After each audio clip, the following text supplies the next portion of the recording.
So, as you'll recall, we said the Spanish established themselves in Cuba back in the late 1490s.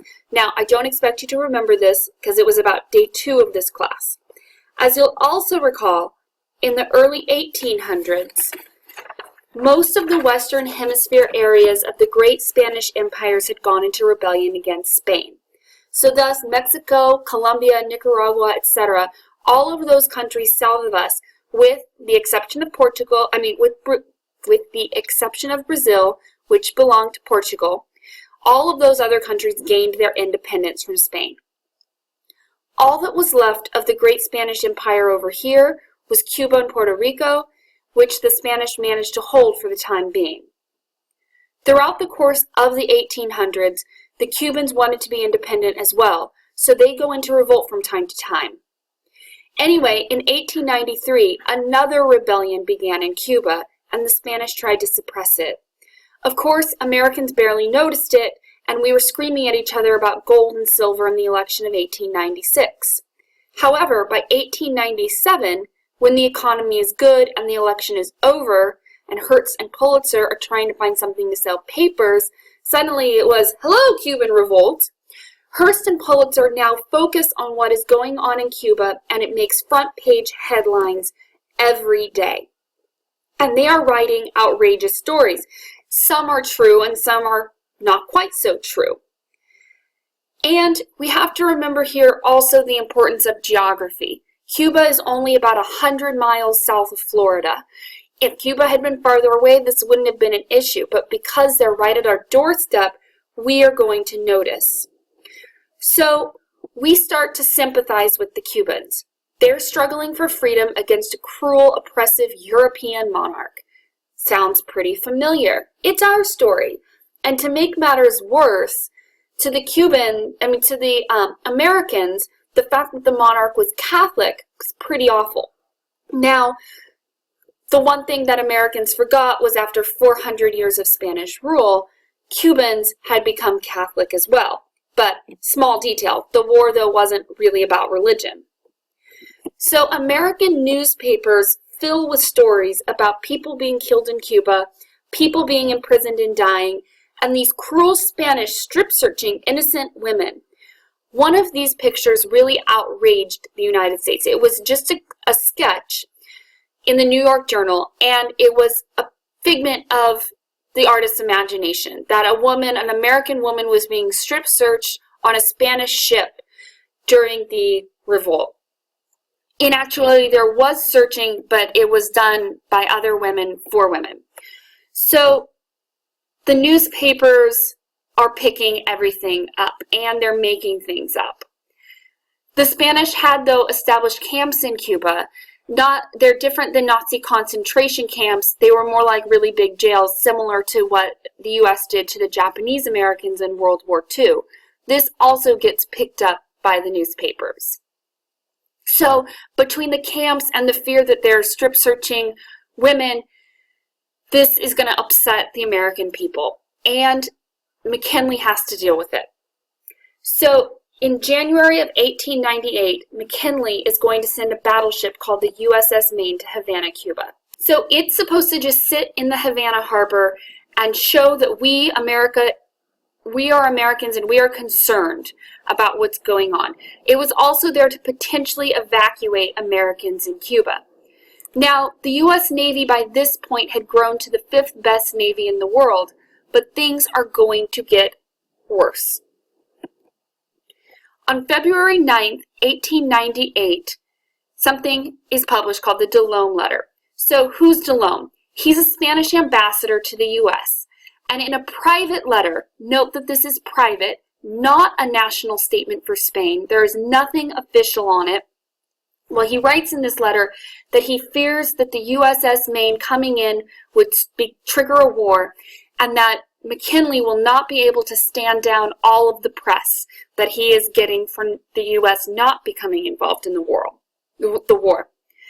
This letter was actually stolen from the mail and published in Hearst's newspaper. So this letter that was critical of McKinley seriously annoys the United States. Spain recalls Delome. He's no longer going to be an ambassador. Then 5 days later at 9:45 on February 15th, 1898, the USS Maine explodes and kills about 200 members of the crew. We immediately conclude that Spain had done it, that Spain had exploded the USS Maine. But in actuality, Spain did not want to provoke a war with the US, and they were trying to appease us. It is very unlikely that they did this. There is a theory that the Cubans did it because they had the most to gain from a war between the United States and Spain. Another theory, though, that I think is the one that probably happened, was that this was an accident. Many ships at this time actually did blow up. There were these steam-powered boilers that were filled with coal, and the coal dust could have exploded at the worst possible time and place. So if the coal dust explodes, it could have caused a fireball that would hit the ammunition supplies and trigger a huge explosion that would bring the ship down. But poor McKinley is bombarded with cries for war, and he caves. So he caves in April. So actually, he does hold out a few months. He doesn't go to war immediately, but in April of 1898, the Spanish-American War begins. It's important to remember that McKinley did not want to have to go to war. He was the last of our presidents who had fought in the Civil War, and he knew that war was not pretty. It wasn't this glorious adventure. He also was a deeply religious man, so he had to really think if we should indeed go to war. But once he decided that it was the only thing to do, we did it. So, here you see the New York Journal. Here's one of our yellow journalist headlines: "Destruction of the warship Maine was the work of an enemy." Now, they know that that might not be true, but it's going to sell newspapers.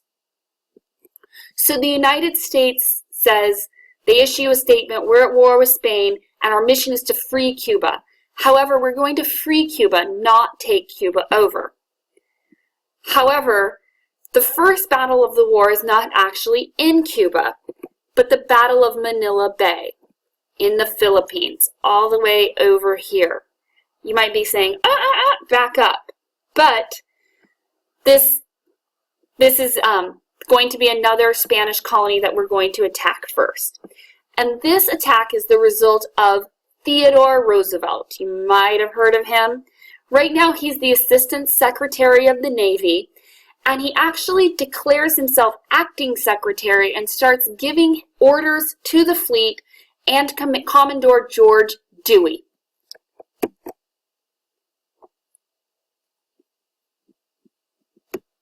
So Dewey was stationed in Hong Kong with the Asiatic Fleet. Roosevelt said, if there's a war with Spain, go attack the Spanish in the Philippines, one of Spain's colonies. So Dewey follows this order and goes off with his fleet. May 1st, 1898, goes sailing into Manila Bay. It's a lopsided battle, and we win the battle, and only one American died. That's pretty huge. And Dewey goes, looks like I captured the Philippines. Well, not really, because the Philippines is made up of thousands of islands, and lots of those islands are pretty big. But now what? The Philippines actually want to be free from Spain, and if the United States doesn't take it, the argument goes, the Germans, the French, or the Japanese would come take it. So Dewey says, send me in to help. We'll take it. So we start to project military power into the Philippines and commit all of our forces in the Western Pacific to the Philippines. This actually is going to bring changes that we are still living out today. So, again, the importance of this. We're getting involved in the Philippines, and we're going to project our military power into the Philippines. So, meanwhile, back in Cuba, things are going to start to get a little hot. We have young men who are going in to fight this war who had been hearing stories about the glory of the Civil War. We get an army of about 100,000 men, volunteers, down in Florida, and there were no Spanish ships there. We're looking for Spanish ships. So we actually comb up and down the East Coast looking for ships. They even take out J.P. Morgan's yacht to take a look. And fighting in the army actually starts to fight amongst itself about wanting to go fight. Theodore Roosevelt, who I will often refer to as TR, not Teddy. He hated the nickname Teddy. Well, TR and his unit actually hijacked a U.S. Navy vessel because they wanted so badly to get to Cuba. TR resigned from his government post and helped form a unit of Rough Riders. So basically volunteers who want to become involved in the Spanish-American War. And on July 1st, 1898, there was the Battle of San Juan Heights. The battle cry of the day was "Remember the Maine," and Roosevelt actually carried with him a handgun that had been recovered from the USS Maine, and he later reflected and called it the greatest day of his life.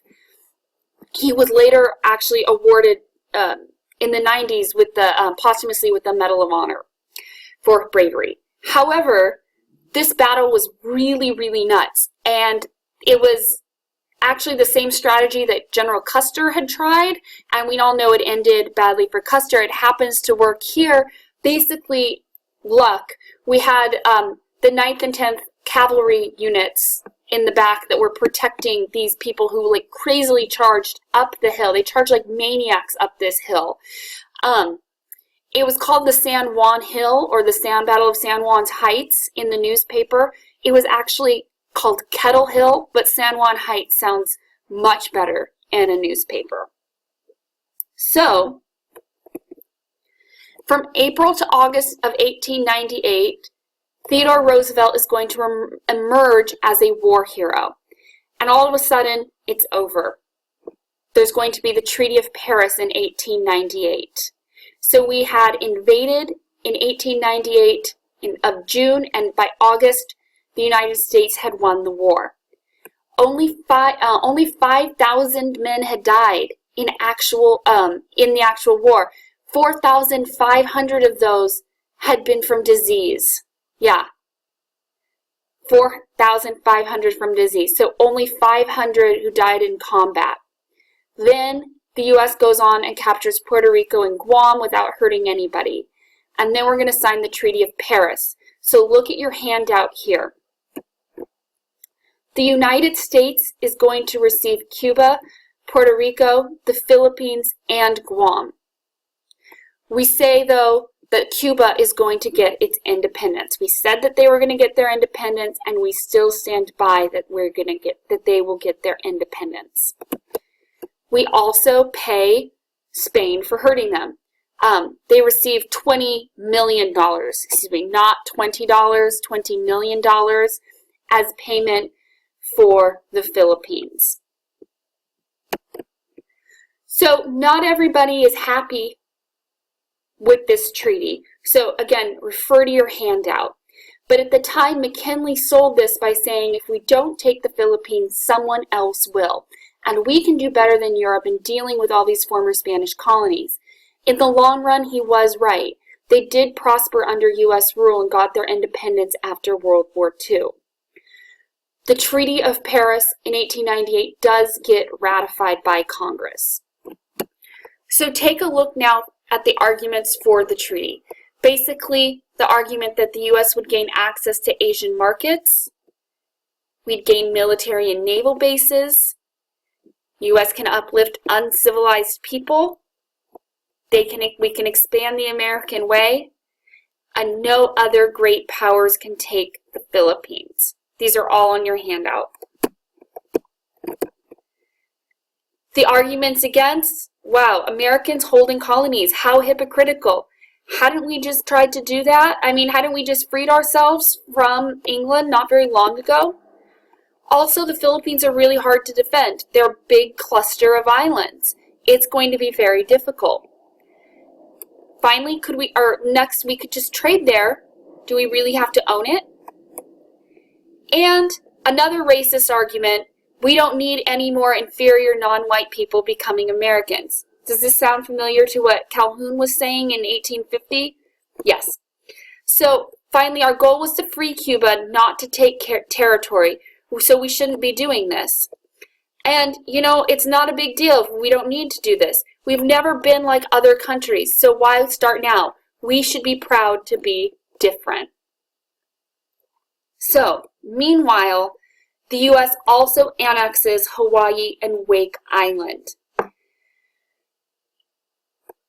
So now we are expanding our territory in the Pacific.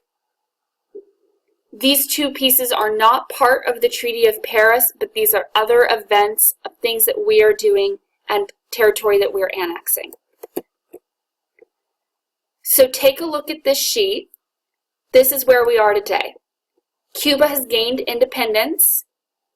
They still have, but the United States still has a naval base in Cuba. This is a pretty big political issue today. The Philippines are free. Puerto Rico is a commonwealth of the United States, meaning they're a territory. They're almost like a state, but they don't get to vote. Hawaii is our 50th state, and Wake Island and Guam are still territories. So, in conclusion, 1898 is a big year. The United States emerged as a great power. Spanish-American War woke us up to this fact. We were pretty impressive. Now, the rest of the world had known that we were a strong power. We were really the last ones to realize how strong we had become. This makes us realize it. We were huge. We're looking at ourselves and we're like, yeah, we're the world's leading industrial nation. We can defend ourselves. Yay! Now, this is, like I said, this isn't a surprise. This wasn't some great show of military might. This is equivalent if one of you guys decided to beat up a 4-year-old. That wouldn't make you a tough girl. It would just make you strong. Or stronger than a 4-year-old. That's all it would do. So, the U.S. is a great power, and we are very impressed with ourselves, just like Paris Hilton here. She's very impressed with ourselves. And this is going to be our attitude going in to the 20th century. We are going to be struggling and learning with how to become a great power. And as you all know, it's not going to be all sunshine, lollipops, and rainbows. So your homework for tonight, Chapter 27 due Tuesday, 3-3, and your DBQ is due Thursday, 3-5. If you have any questions, please email me. I am on email today, but I hope this works. I am definitely, you can tell, new to this technology, so thank you for being very patient, and I will see you all next week. Bye.